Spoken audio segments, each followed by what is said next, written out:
खरं आहे की निवडणुकीच्या सुरुवातीच्या टप्प्यात असं वातावरण होतं, त्याच्यानंतर जरा काही वेगवेगळ्या पैचं राजकारण करण्याचा प्रयत्न केला गेला आहे.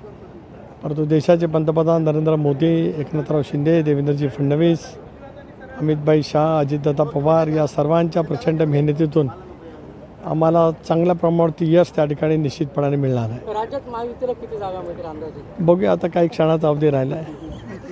बारामतीकडे लागले, नणंद भाऊजाई यांची लढत आहे, काय विश्वास वाटतो आपल्याला? निश्चितपणाने त्या ठिकाणी पवार विजय होणार, कारण ती पवार विरुद्ध सुळे अशी लढाई आहे. पवार विरुद्ध सुळेच्या लढाईमध्ये पवार निश्चित विजय होतील.